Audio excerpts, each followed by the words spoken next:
Yeah.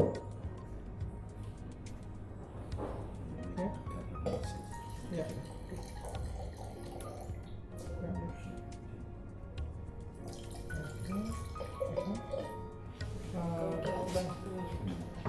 We have a couple of extra glasses. Okay, and one for him. Yes. Yeah.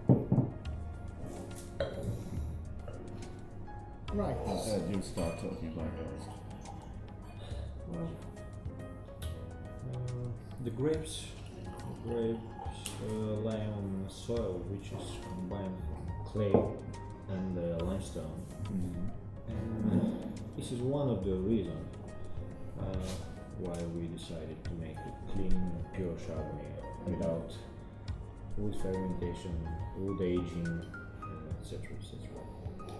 The other thing, maybe one of the main ones, was that on the Bulgarian market lacks Chardonnays like this. Maybe 99% of all Chardonnays on the Bulgarian market are barrel fermented, aged in barrels, in barriques, and so on. So from marketing point of view, we decided to make it pure, clean one. Of course, it was really hard first to think about that, because we know that sometimes the oak is used to cover something, and it would really be a great challenge to work with the grapes without having anything to help you covering something in the wine. The wine is made in an egg-shaped concrete fermenter, something which we're really lucky to obtain because it is the only one in Eastern Europe. But this huge concrete egg, by my opinion, brings a lot of mineral taste of the wine, and at the same time lets the wine breathe through the porous concrete without adding any flavors like the oak does. So generally, this is about the wine. Well, once again, rather like your first time, you've got that lovely kind of pale green. Well, it's a fullish yellow, but with a kind of green tint, which I really like. So it's a very attractive colour.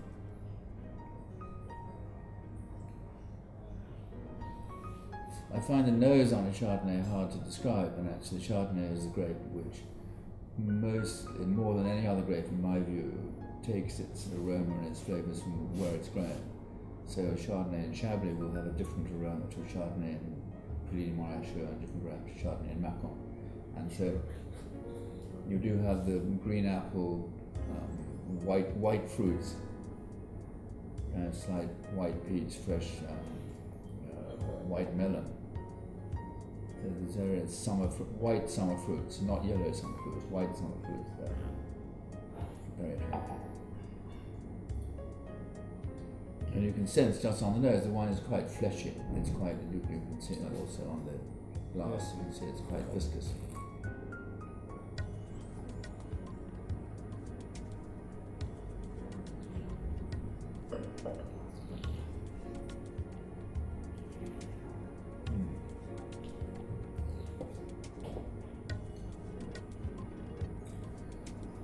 I think if that had been matured in oak, it would have added nothing, and in fact it would have taken away from the wonderful freshness. And I mean, I've seen these eggs, both oak eggs and concrete eggs, and people who have them say they're completely marvellous. And I've had them explained as it's the ultimate perfect size, and all that's been explained to me. But it's still a bit of a mystery.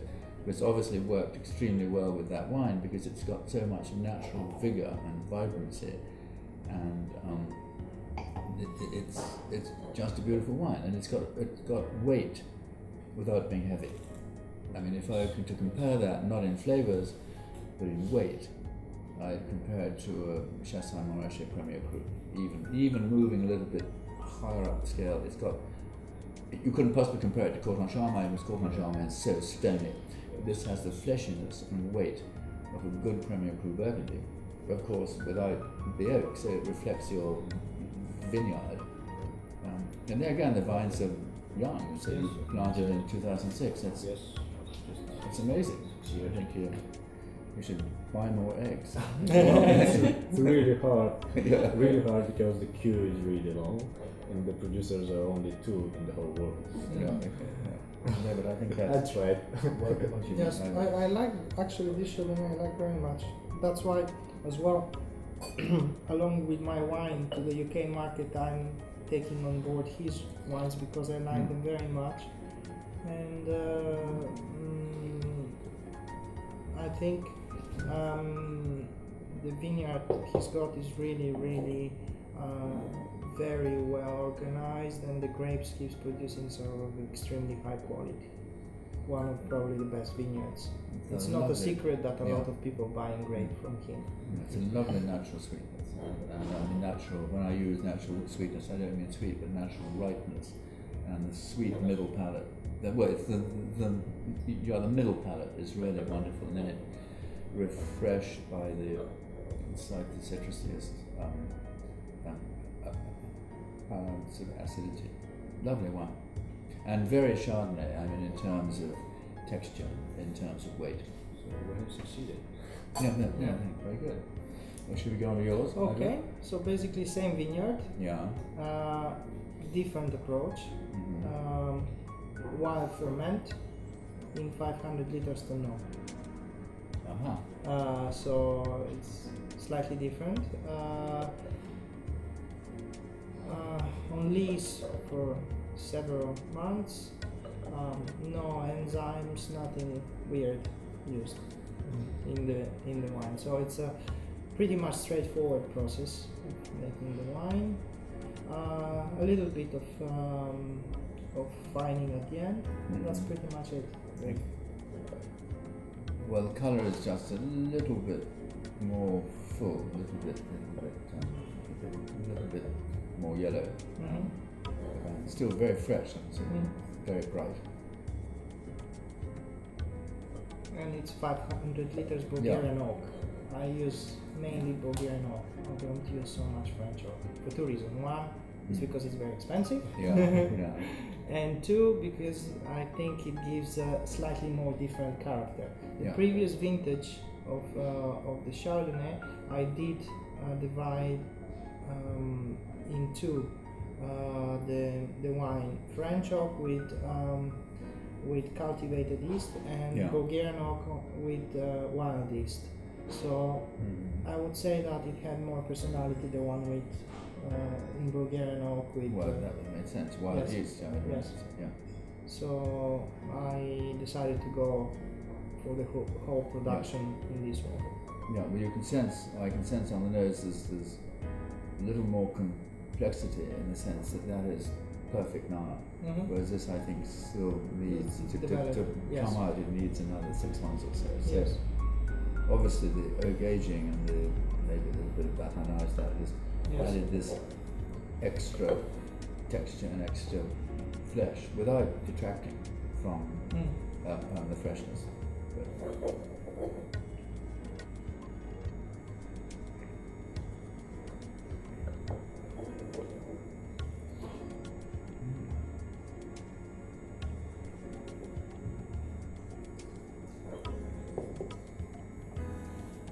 and it's richer.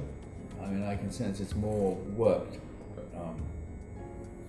It's a very interesting contrast because that I always describe Chardonnay as being a spherical wine because it shouldn't have any hard edges, but that's got a lovely freshness and hint of verticality about it, whereas this is more unctuous and with very good acidity, but it's more unctuous, it's richer on the palate, it's more mouth coating,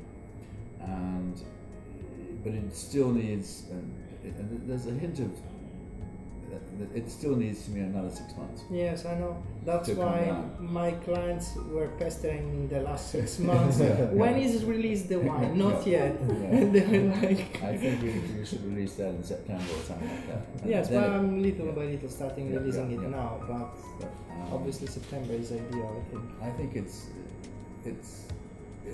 very good. I mean, I think on a morning in May, the wine I'd like to drink now is that one. Mm-hmm. But I think come September, I think I certainly with a roast chicken or something, or a nice fish, that's very good.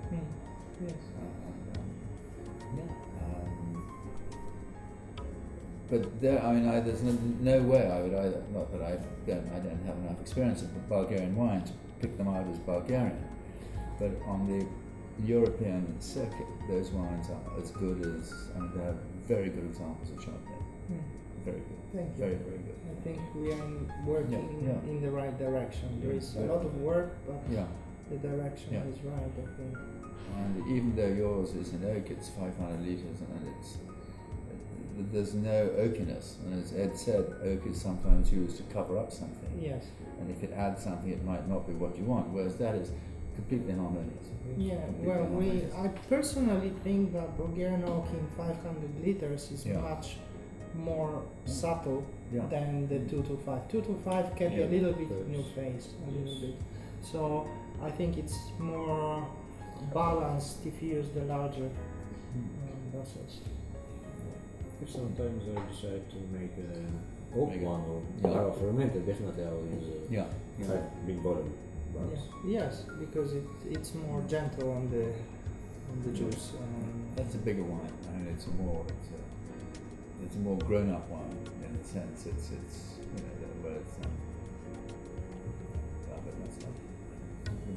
very interesting. Okay. And the fact that they come from the same vineyard means that the grapes can be used either in that style or in that style, and they're both extremely successful. Therefore, it comes back once again to the vineyard. Yes. Yeah. Back to the start. Yes. Yeah. Good.